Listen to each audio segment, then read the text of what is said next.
નમસ્કાર, હું અર્ધવાર ગોસ્વામી ગઝલનો કરીએ ગુલાલ કાર્યક્રમમાં આપનું સ્વાગત કરું છું. અરવિંદને યુએસનો વિઝા મળી ગયો, ખાદીની એક ટોપી પછી હેટ થઈ ગઈ. અરવિંદને યુએસનો વિઝા મળી ગયો, ખાદીની એક ટોપી પછી હેટ થઈ ગઈ. ગુજરાતમાં ગઝલ આ હતી ગોળ પાપડી, ઇંગ્લેન્ડમાં ગઈ અને ચોકલેટ થઈ ગઈ. અદમ સાહેબના શબ્દો. ગઝલનો તોર તરીકો, ગઝલનો મિજાજ અને મસ્તી કંઈક અલગ છે. ગઝલ સાથે પહેલી વાર પરિચય થાય અને એના પ્રેમમાં જો કોઈ ન પડે તો જ આશ્ચર્ય. જે માણસને ગઝલમાં રસ ન હોય એ માણસ પર વિશ્વાસ કરવો જોઈએ નહીં. ગઝલને આપણે એક કાવ્ય સ્વરૂપ તરીકે ન લેતા, કલા તરીકે લેતા, એને આપણી સંવેદના તરીકે લઈએ, એ રીતે હું આ વાતને કહેવા જઈ રહ્યો છું. ગઝલ આજે લગભગ તમામ સાહિત્ય સ્વરૂપોમાં શિરમોર છે. એનું મૂળ કારણ એનો અંદાઝે બયા, એનું મૂળ કારણ એની સાદગી, એનું મૂળ કારણ એની પરફોર્મન્સની જે બખૂબી છે એ. તો આજે ગઝલનો કરીએ ગુલાલમાં સૌપ્રથમ ગુજરાતી ગઝલ વિશેની વાત કરશે ડૉક્ટર ઋષિકેશ રાવલ. પાલનપુર કોલેજમાં ગુજરાતીના અધ્યાપક તરીકે કાર્ય કરી અને સૌથી મોટું કામ એમણે એક વિદ્યાર્થીઓની પેઢી તૈયાર કરી. સાહિત્યના માત્ર વિદ્યાર્થીઓ એમણે ઊભા કર્યા છે એટલું જ નહીં, માત્ર ડિગ્રી સર્ટિફિકેટ્સ આપ્યા છે એટલું જ નહીં, પણ સાહિત્યમાં રસ લેતા કર્યા છે. એના કેટલાય વિદ્યાર્થીઓ લેખન કાર્ય પણ કરી રહ્યા છે. પોતે નાટ્યકાર હોવાને કારણે કેમ્પસમાં સુંદર નાટકીય પ્રવૃત્તિ તેઓ કરી રહ્યા છે અને એને કારણે અનેક પ્રોડક્શન્સ એમના નામે, નાટકના પ્રોડક્શન્સ એમના નામે બોલે છે. સાથે સાથે સાહિત્ય અને કલાના કાર્યો સતત કરે છે. એને કારણે એક માહોલ પાલનપુરમાં ઊભો થયો છે. ખૂબ તેજસ્વી વક્તા છે. તો માણીએ ડૉક્ટર ઋષિકેશ રાવલને. નમસ્કાર મિત્રો, હું ઋષિકેશ રાવલ, પાલનપુરની જીડી મોદી આર્ટ્સ કોલેજમાં ગુજરાતી વિષયનો અધ્યાપક છું. ગઝલ સ્વરૂપ વિશે પહેલા ભાગમાં મેં વાત કરી આપની સાથે. હવે બીજા ભાગની અંદર આ ગુજરાતી ગઝલનો ઉદ્ભવ અને એની વિકાસ યાત્રા વિશે આપણે વાત કરીએ.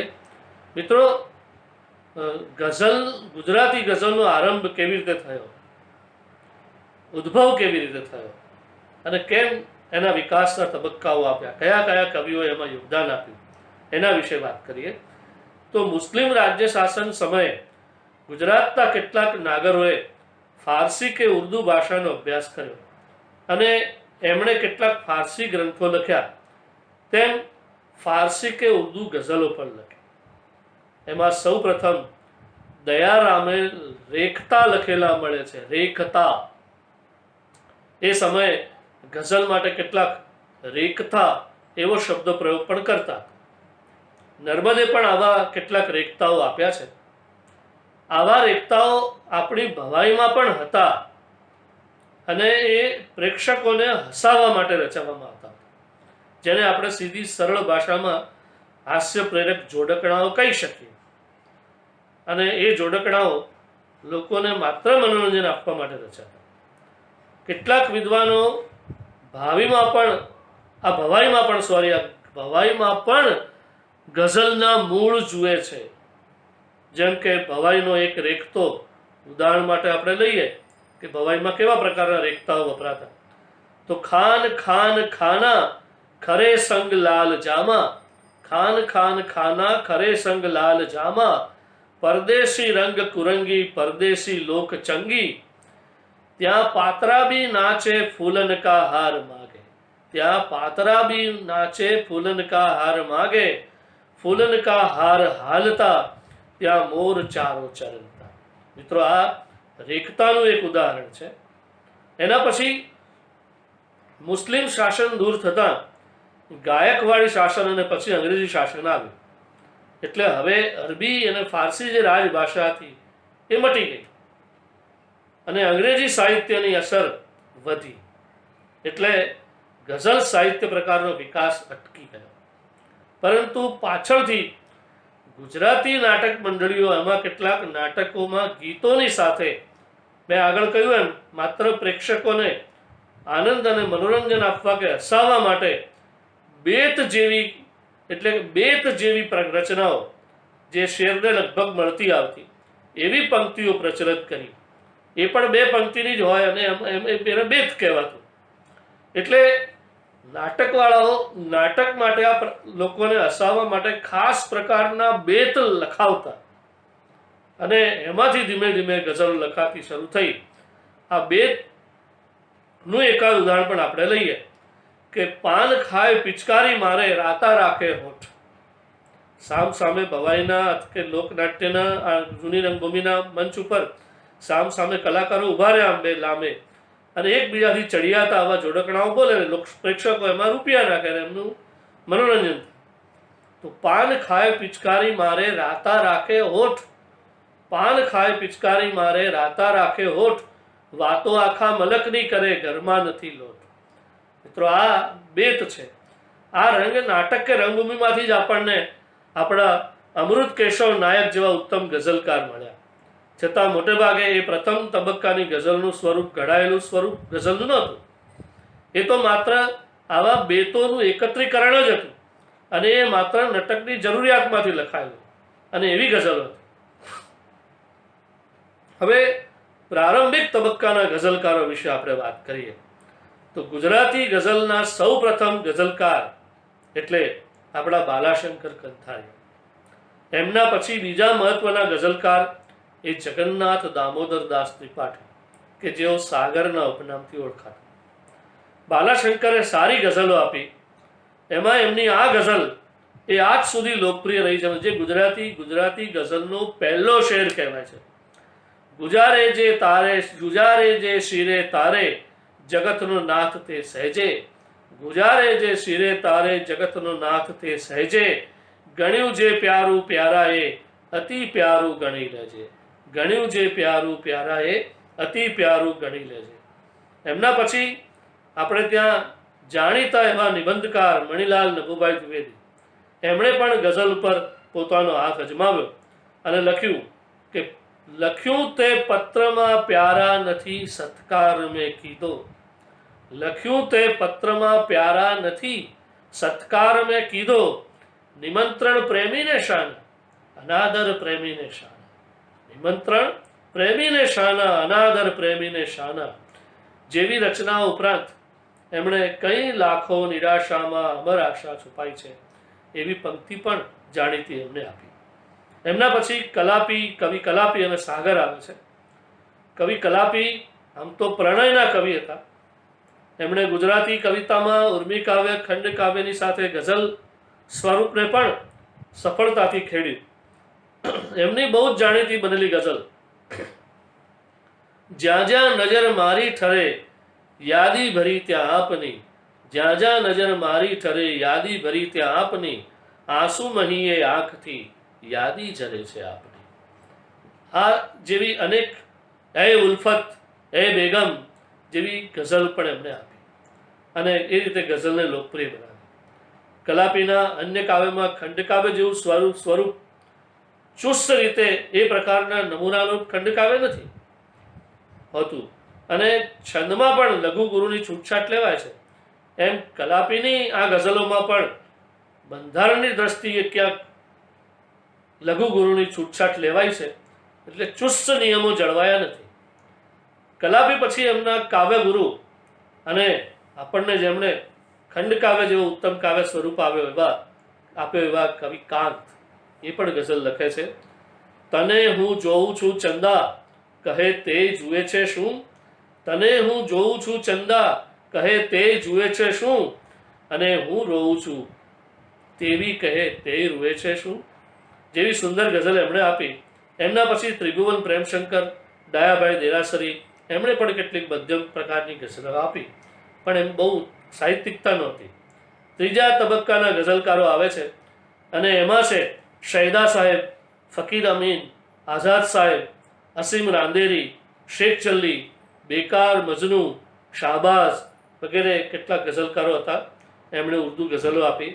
એવામાં પણ એકમાત્ર શૈદા સાહેબ હતા જેમણે ઉત્તમ ગુજરાતી ગઝલો આપી. હવે આધુનિક તબક્કાના ગઝલો શરૂ થાય છે.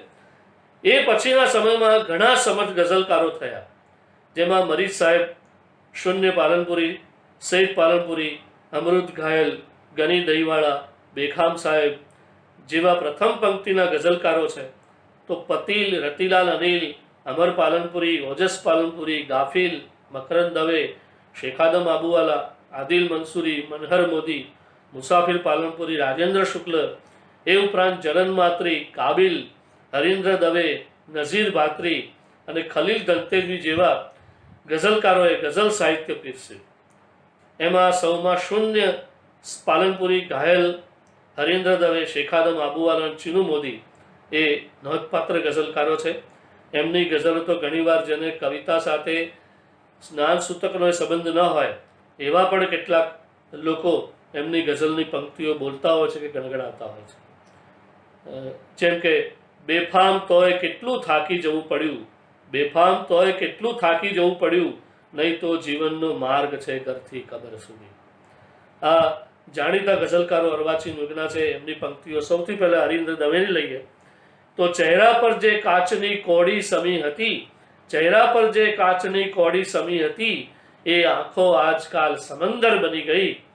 કંટકની જિંદગી ને છતાં એ ખુમાર છે, કંટકની એ જિંદગી ને છતાં એ ખુમાર છે, ફૂલોની જેમ અમને ખટકતા ન આવડે. એમના પછી જે શૈદા સાહેબ છે, મને જોઈને હસવું હજારો વાર આવે છે, મને જોઈને હસવું હજારો વાર આવે છે, પ્રભુ તારા બનાવેલા તને આજે બનાવે છે.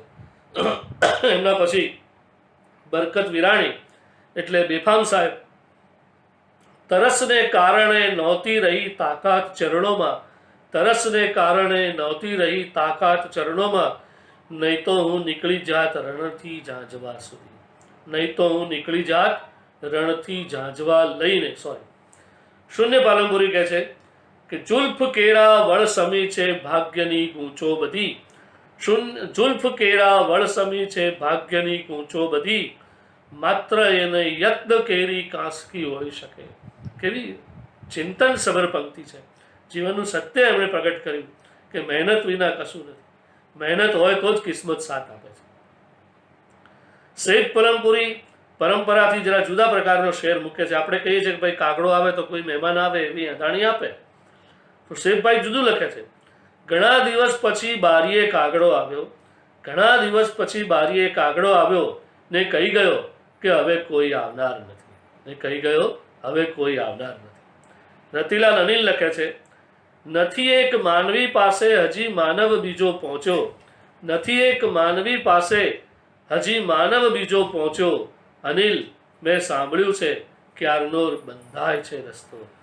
હજુ આપણે એકબીજાને મન સુધી પહોંચી નથી શક્યા. એ ભાવ કરુણતાએ વ્યક્ત કરી છે. મરીઝ સાહેબ કહે છે, જિંદગીના રસને પીવામાં કરો જલ્દી મરીઝ, જિંદગીના રસને પીવામાં કરો જલ્દી મરીઝ, એક તો ઓછી મદિરા ને ગળતું જામ છે, એક તો ઓછી મદિરા ને ગળતું જામ છે. ઓજસ પાલનપુરી માત્ર એક શેર દ્વારા, ઘણું લખ્યું પણ એક શેર દ્વારા વિશ્વના સીમાડાઓ વટાવી ને ખૂણે ખૂણે પહોંચ્યા.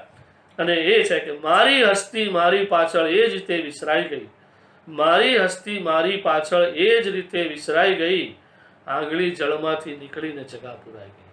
સ્વજનો પણ 2 દિવસ પછી ભૂલી જાય છે, આપણી જગા પુરાઈ જાય છે. ગાફિલ સાહેબ લખે છે, જુદી જિંદગી મિજાજે મિજાજે, જુદી બંદગી નમાઝે નમાઝે, જુદી જિંદગી મિજાજે મિજાજે, જુદી બંદગી નમાઝે નમાઝે, તમે કેમ ગાફિલ હજીએ છો ગાફિલ, તમે કેમ ગાફિલ હજીએ છો ગાફિલ, જુઓ બદલે દુનિયા તકાજે તકાજે. એના પછી આદિલ મંસૂરી આવે છે, માનવ ન થઈ શક્યો તે ઈશ્વર બની શક્યો બની ગયો, માનવ ન થઈ શક્યો તે ઈશ્વર બની ગયો, જે કંઈ બની ગયો બરાબર બની ગયો. ચીનુ મોદી કવિ ઇરશાદ તે લખે છે, લાખ જણ લખતા જીવીને કેટલા લખતા ગઝલ, લાખ જણ લખતા જીવીને કેટલા લખતા ગઝલ, આપણી પાસે ફક્ત ઈર્ષાદનું દ્રષ્ટાંત છે. હવે અમર પાલનપુરી આવે છે, એમની એક બહુ જ રચના મરશિયા ઢાળમાં છે. અમર હમણાં જ સૂતો છે, પણ એક બીજું એમનો શેર લઈએ કે વૈભવ તો કુબેરથી વધુ એ મારે ઘેર છે, વૈભવ તો કુબેરથી એ વધુ મારે ઘેર છે, કિંતુ નથી આપ જો માટીનો ઢેર છે, કિંતુ નથી આપ તો માટીનો ઢેર છે. એના પછી આપણે જેને આધ્યાત્મિક ગુરુ કહીએ છીએ, ઋષિ ગુરુ, ઋષિ કવિ, એ આપણા રાજેન્દ્ર શુક્લ, એ કહે છે કે ફફડી જવાય એવી અકળ ચોટ હોય છે, ફફડી જવાય એવી અકળ ચોટ હોય છે, ના પ્રક્રિયા કશીય, ના પ્રક્રિયા કશીય, એ વિસ્ફોટ હોય છે, એ વિસ્ફોટ હોય છે. અંતે મુસાફિર પાલનપુરી લખે છે, કલમનો સંગ લીધો અક્ષરી અજવાસ લીધો, કલમનો સંગ લીધો અક્ષરી અજવાસ લીધો, અમે સંસારમાં રહીને પરમ સંન્યાસ લઈ લીધો, કલમનો સંગ લીધો અક્ષરી અજવાસ લઈ લીધો, અમે સંસારમાં રહીને પરમ સંન્યાસ લઈ લીધો. કેટલી સુંદર વાત કરી છે. આમ ગુજરાતી ગઝલ એના વિકાસના અનેક તબક્કાઓમાંથી પસાર થઈને આજે એ ગુજરાતી ગઝલનો વિદેશી કાવ્ય છોડ આજે સંપૂર્ણ ગુજરાતી કાવ્ય છોડ બનીને ગુજરાતી ભાષામાં વિકસિત થયો છે. અને અત્યારે પણ વર્તમાન સમયમાં અનેક યુવા ગઝલકારો એની કલાપૂર્ણ રીતે માવજત કરી રહ્યા છે. એમાં રાજેશ વ્યાસ મિસ્કિન, મુકુલ ચોકસી, ડૉક્ટર રઈશ મણિયાર, સૌમ્ય જોશી, અંકિત ત્રિવેદી, હરદ્વાર ગોસ્વામી, ધ્વનિલ પારેખ, ચંદ્રેશ મકવાણા, અનિલ ચાવડા, ભાવેશ ભટ્ટ, દિલીપ શ્રીમાળી અને પિયુષ ચાવડા એવા અનેક નવોદિત ગઝલકારો પણ આજે આ ગઝલની બિલકુલ નિષ્ઠાપૂર્વક તપશ્ચર્યા કરી રહ્યા છે, ઉપાસના કરી રહ્યા છે. એટલે આપણને ચોક્કસ વિશ્વાસ છે મિત્રો કે એ આ ગુજરાતી ગઝલને એક નવી ઊંચાઈનો સ્પર્શ કરાવશે. અને એ દ્રષ્ટિએ જોઈએ તો મિત્રો ગુજરાતી ગઝલની આવતીકાલ હજુ પણ ચોક્કસ વધુને વધુ ઉજ્જવળ અને તેજસ્વી રહેશે એવી અપેક્ષા સાથે વિરમું છું. આભાર.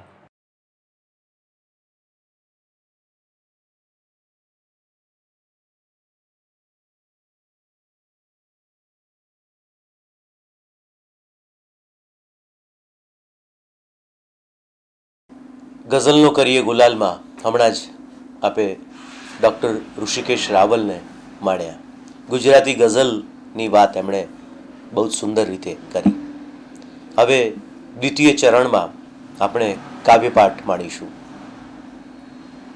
એક પથ્થરમાંથી બનતા શિલ્પને આદર મળે, જો મઠારો જિંદગીને તો જ કંઈ નક્કર મળે. એક પથ્થરમાંથી બનતા શિલ્પને આદર મળે, જો મઠારો જિંદગીને તો જ કંઈ નક્કર મળે. ને હર વખત એ પ્રશ્ન ઘુમરાયા કરે, હું કોણ છું? હર વખત એ પ્રશ્ન ઘુમરાયા કરે, હું કોણ છું? હર વખત એ પ્રશ્નનો ઉત્તર મને અધ્ધર મળે. ને વાત જે કરવી હતી એને કદી ન થઈ શકી. વાત જે કરવી હતી એને કદી ન થઈ શકી. રાહ જોતા રહી ગયા કે આગવો અવસર મળે. ને કાશ થોડી લેતી દેતી હોત તો મળતા રહત. કાશ થોડી લેતી દેતી હોત તો મળતા રહત. પણ હિસાબો એની સાથેના બધા સરભર મળે. ને એક સધિયારો અપાવે બે અડોઅડ આંગળી. એક સધિયારો અપાવે બે અડોઅડ આંગળી. હૂંફના નામે મઢેલા સ્પર્શના અસ્તર મળે. ને છેલ્લું શેર બહુ અદ્ભુત શેર છે સાહેબ. દરેક સર્જન કરનાર વ્યક્તિ માટે આ શેર મઢાવીને રાખવા જેવો શેર છે કે ક્યાંક ખૂટે ક્યાંક તૂટે તે છતાં લખતા રહો. ક્યાંક ખૂટે, ક્યાંક તૂટે તે છતાં લખતા રહો. શક્ય છે આ માર્ગ પર આગળ જતા ઈશ્વર મળે. ક્યાંક ખૂટે, ક્યાંક તૂટે તે છતાં લખતા રહો. શક્ય છે આ માર્ગ પર આગળ જતા ઈશ્વર મળે. તો આ શબ્દો છે ગુજરાતી ભાષાના સુપ્રસિદ્ધ કવિ હિતેન આનંદપરાના. હિતેન આનંદપરા એટલે ગુજરાતી કાવ્ય વિશ્વનું એક જ્વલંત અને જાજરમાન નામ. ગુજરાતી ગીત અને ગઝલમાં બહુ જ ઉત્તમ કાર્ય કરી રહ્યા છે. સાથે સાથે કેટલી બધી કોલમ્સ જુદા જુદા અખબારોમાં એ લખી રહ્યા છે. અને મુંબઈ અને ગુજરાતની અંદર અને ગુજરાતની બહાર પણ કેટલા બધા વિદેશ પ્રવાસ, વિશ્વ પ્રવાસ આપણી ભાષાના ઉત્તમ કવિ સુરેશ દલાલ સાથે એમણે વર્લ્ડ ટૂર કરી છે. અને વર્લ્ડ ટૂર નિમિત્તે આખા વિશ્વમાં ગુજરાતી કવિતાને વહેંચી છે. અને સૌથી મોટું કામ હિતેનભાઈ કરી રહ્યા છે કે સાહિત્યિક કાર્યક્રમો બધી જ જગ્યાએ અને એક આર્થિક અનુદાન સન્માન સાથે કવિને પ્રોત્સાહિત કરી રહ્યા છે. તો આવા કવિ શ્રી હિતેન આનંદપરાને આપણે માણીએ એમની કવિતા થકી. એક પથ્થરમાંથી બનતા શિલ્પને આદર મળે. એક પથ્થરમાંથી બનતા શિલ્પને આદર મળે. જો મઠારો જિંદગીને તો જ કંઈ નક્કર મળે. જો મઠારો જિંદગીને તો જ કંઈ નક્કર મળે. ને ક્યાંક તૂટે, ક્યાંક ખૂટે તે છતાં લખતા રહો. શક્ય છે આગળ જતા આ માર્ગ પર ઈશ્વર મળે. શક્ય છે આગળ જતા આ માર્ગ પર ઈશ્વર મળે. અને થોડીક જે સાંપ્રત પરિસ્થિતિ છે રાજકારણની એના પર એક નાનકડું મુક્તક છે કે અંશમાં જે રાચતા હતા આજ એનો છેદ છે. અંશમાં જે રાચતા હતા આજ એનો છેદ છે. ભલ ભલા લોકો નજરબંધ છે નહીં તો કેદ છે. ભલ ભલા લોકો નજરબંધ છે નહીં તો કેદ છે. ને પાપ પેટીમાં છુપાવી બહુ વરસ ભાગ્યા તમે. પાપ પેટીમાં છુપાવી બહુ વરસ ભાગ્યા તમે. લો હવે બોલો મહેલ ને જેલમાં શું ભેદ છે. લો હવે બોલો મહેલ ને જેલમાં શું ભેદ છે. ને ગઝલ છે એ પેલા વિક્રમભાઈ જે રચના ગાંધીજી વિશે કીધી છે હું સંભળાવું છું. અછાંદસ રચના છે. ગાંધીજીને લેટર લખ્યો છે કે પ્રતિ શ્રી ગાંધીજી, સ્વર્ગ અપાર્ટમેન્ટ ટોપ ફ્લોર, આકાશ માર્ગ, બ્રહ્માંડ, પિનકોડ 00000. પ્રિય બાપુ, કેટલા વર્ષો થયા તમને ગયે. 1948થી આજે 2019. હવે તો તમે ક્યાંય વર્તાતા નથી. દેખાવ છો માત્ર ફોટામાં. જે લટકતો હોય છે પોલીસ સ્ટેશનની, સ્કૂલની, કોર્ટની ગળતી દિવાલો પર. જે લટકતો હોય છે પોલીસ સ્ટેશનની, સ્કૂલની, કોર્ટની ગળતી દિવાલો પર. જાણે ઉખડેલા રંગોને ઢાંકવા માટે ન વપરાતો હોય એમ ગોઠવેલો તમારો ફોટો. જાણે ઉખડેલા રંગોને ઢાંકવા માટે ન વપરાતો હોય એમ તમારો ફોટો. તમારો ફોટો સરસ, પણ એની આજુબાજુનું, ઉપર નીચેનું બધું જ ચાડી ખાય છે તમારા ન હોવાની. આમ તો બાપુ તમારી જબરી માર્કેટ, કેટલા પુસ્તકો, કેટલું સાહિત્ય, સત્યના પ્રયોગો તો કાયમ બેસ્ટ સેલર, અને કેટલી વેબસાઇટ એકદમ લેટેસ્ટ અને અપડેટેડ. તમને ઈચ્છીએ ને ત્યારે ડાઉનલોડ કરી શકાય. તમને ઈચ્છે ને ત્યારે ડાઉનલોડ કરી શકાય. ને તમારા નામના રસ્તા, તમારા નામના ટ્રસ્ટ, તો એ અમે કેટલા ભ્રષ્ટ. લગભગ દરેક સિટીમાં, મોટી સિટીમાં MG રોડ હોય જ છે, મહાત્મા ગાંધી રોડ. તમારા નામના રસ્તા, તમારા નામના ટ્રસ્ટ, તો એ અમે કેટલા ભ્રષ્ટ. અને તમે એક નાનકડી પેન્સિલ પણ સાચવતા, અને અમે સાવ ડિસ્પોઝેબલ. અને અમે સાવ ડિસ્પોઝેબલ. કાં તો ફેંકી દઈએ કાં ફેંકાઈ જઈએ. કાં તો ફેંકી દઈએ કાં ફેંકાઈ જઈએ. ને વૈષ્ણવ જન તો તેને રે કહીએ. આ ભજન કોણે લખ્યું એવું પૂછાય છે. ત્યારે કેટલીક વાર નરસિંહ મહેતાને બદલે હર્ષદ મહેતાનું નામ લેવાય છે. ત્યારે કેટલીક વાર નરસિંહ મહેતાને બદલે હર્ષદ મહેતાનું નામ લેવાય છે. ખેર બાપુ, આવી તો કંઈ કેટલીય ફરિયાદો છે, કબૂલાતો છે. મારા આ પત્રને હું અહીં જ વિરામ આપું છું. હવે ઇતિહાસનો પીરિયડ છે ને તમારા વિશે જ ભણવાનું છે. હવે ઇતિહાસનો પીરિયડ છે ને તમારા વિશે જ ભણવાનું છે. હવે બીજી રિસેસ પડશે ત્યારે આગળ લખીશ, જો હું નહીં બદલાયો હું તો. ये बड़ी बात है, હું નહીં બદલાયો હું. હવે બીજી રિસેસ પડશે ત્યારે આગળ લખીશ, જો હું નહીં બદલાયો હું તો. લિખિતન તમારી આઝાદ ભારતનો, તમારી ભાષાનો 9મા ધોરણમાં ભણતો એક કિશોર, જેની ગુજરાતી માધ્યમની સ્કૂલ બંધ થવાની છે. ઓ માય ગોડ, સુંદર કવિતા. મુંબઈમાં સેંકડોની સંખ્યામાં સ્કૂલો બંધ થઈ ગઈ ત્યારે આ કાવ્ય લખાયેલું. વાત હવે ભાષાની છે તો એક શિક્ષકની ગઝલ લખી છે. અબ્રાહમ લિંકનનો બહુ જ જાણીતો પત્ર છે કે પોતાના સંતાનને એ સ્કૂલમાં એડમિશન અપાવવાની વાત કરે છે ત્યારે એ પ્રિન્સિપલને લેટર લખે છે.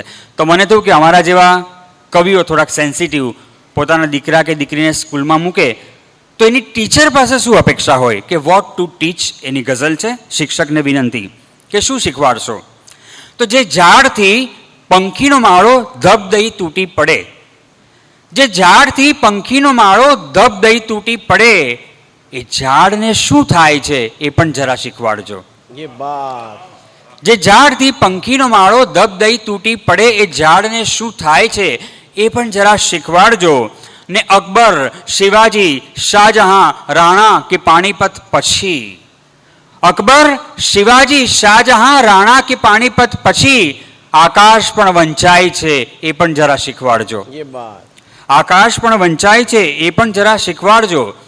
ને વર્ગમાં એકાદ ખિસકોલી સહજ આવી ચડે, ને વર્ગમાં એકાદ ખિસકોલી સહજ આવી ચડે, તું કેમ છે પૂછાય છે એ પણ જરા શીખવાડજો. તું કેમ છે પૂછાય છે એ પણ જરા શીખવાડજો. ને સોમાંથી છન્નું લાવવાની જીદ કરે જ્યારે બધા, સોમાંથી છન્નું લાવવાની જીદ કરે જ્યારે બધા, શૈશવ કેવું રહેસાય છે એ પણ જરા શીખવાડજો. સોમાંથી છન્નું લાવવાની જીદ કરે જ્યારે બધા, શૈશવ કેવું રહેસાય છે એ પણ જરા શીખવાડજો. ને મારે એક બહુ ગમતો શેર છે કે ઝાકળનું ટીપું ફૂલ પર બેસી ને સૃષ્ટિને જુએ. 3 પાઠ છે એના. ઝાકળનું ટીપું ફૂલ પર બેસીને સૃષ્ટિને જુએ, દર્શન એને કહેવાય છે એ પણ જરા શીખવાડજો. વાહ વાહ, ઝાકળનું ટીપું ફૂલ પર બેસીને સૃષ્ટિને જુએ, દર્શન એને કહેવાય છે એ પણ જરા શીખવાડજો.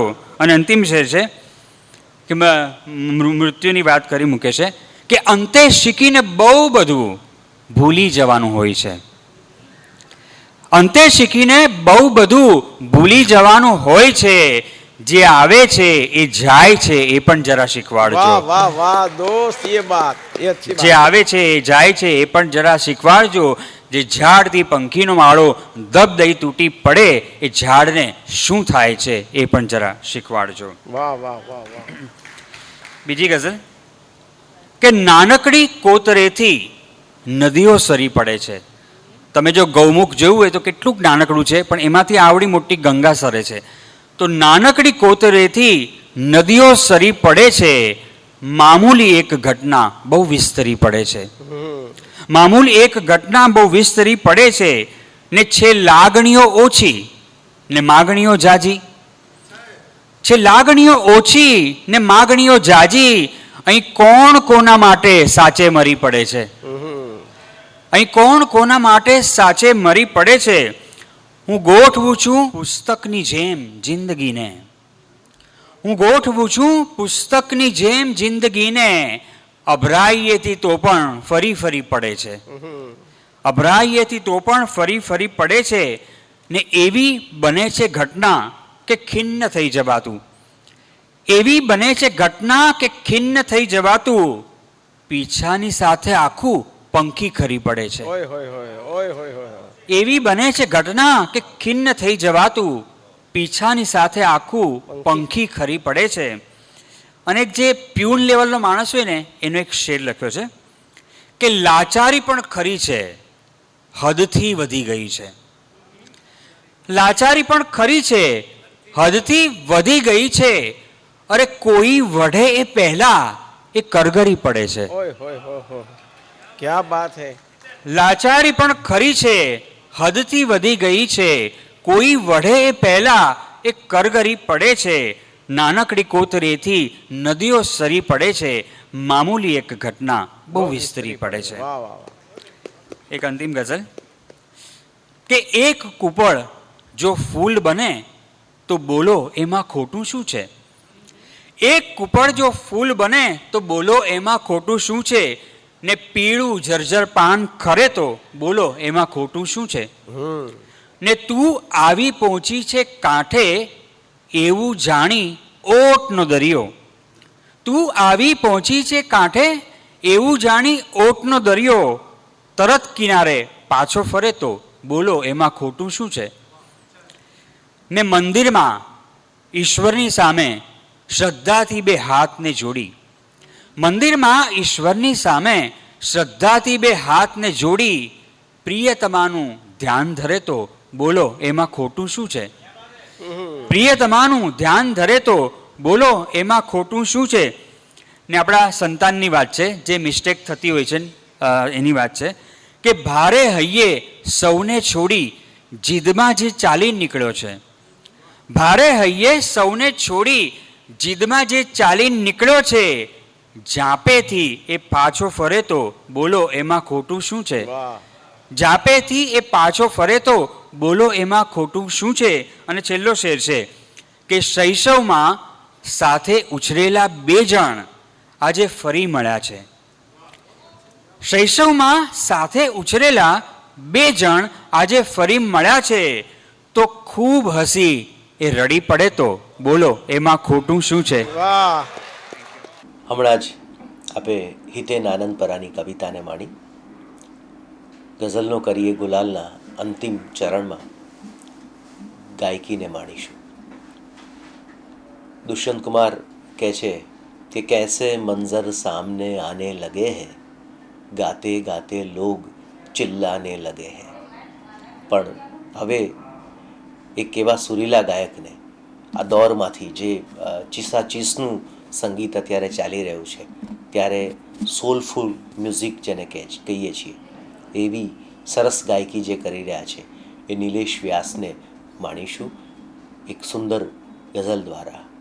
નિલેશ વ્યાસ એટલે ગુજરાતી ગઝલ ગાયકીનું એક સન્માનનીય નામ. નિલેશ વ્યાસ એ માત્ર ગઝલ નહીં પણ ફિલ્મ સંગીત હોય, ભજન હોય, કોઈ પણ પ્રકાર હોય, એના કંઠની અંદર સલુકાઈથી શોભે છે.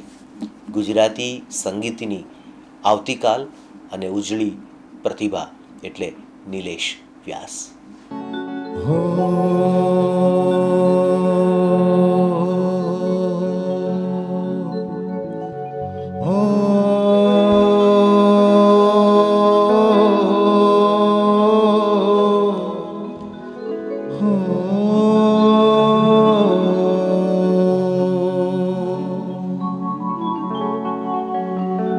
થાય સર ખામણી તો ઉતરતા છીએ,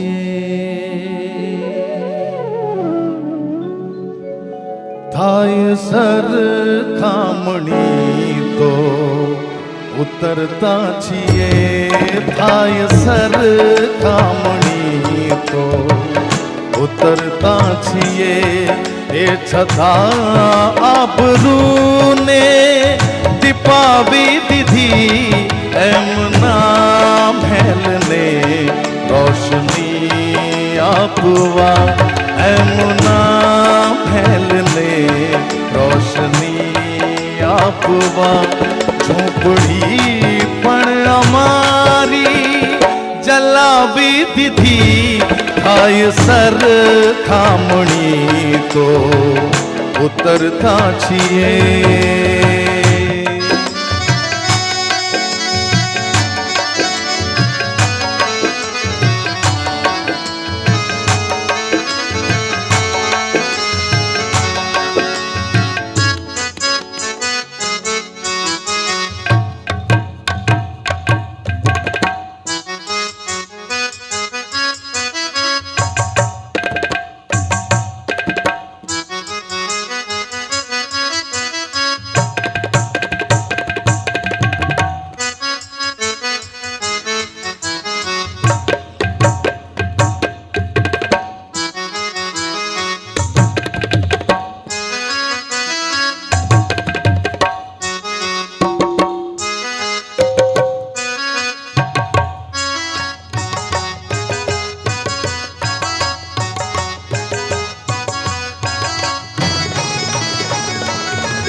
આખી અવની ઉપર તો જરા દોષ એમાં અમારો છે. ઘોર અંધાર છે આખી અવની ઉપર તો જરા દોષ એમાં અમારો છે. એક તો કઈ સિતારા નોતા ઉગ્યા, એક તો કઈ સિતારા નોતા ઉગ્યા. અમે પણ ક્ષમાઓ બુઝાવી દીધી, થાય સરખામણી તો ઉતરતા છીએ. એ છતાં આબરૂને દીપાવી દીધી, એમના મહેલને રોશની આપવા, એમના મહેલને રોશની આપવા. ઝોપડી પણ અમારી જલાવી દીધી, થાય સરખામણી તો ઉતરતા છીએ.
મંજિલે ખુદ અમે તો ન પહોંચી શક્યા મંજિલે.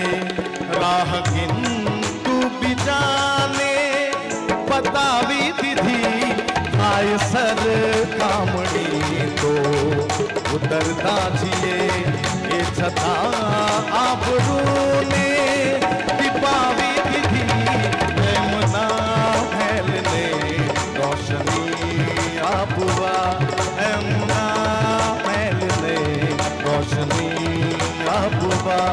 ઝૂંપડી પણ અમારી જલાવી દીધી, થાય સરખામણી તો ઉતરતા છીએ. થાય સરખામણી તો ઉતરતા છીએ.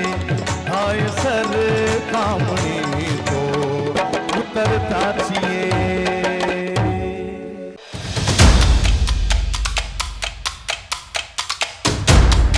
અવનવી માહિતી મેળવવા અમારી ચેનલને સબસ્ક્રાઇબ કરો અને બાજુમાં આપેલ બેલ આઇકન પર ક્લિક કરો.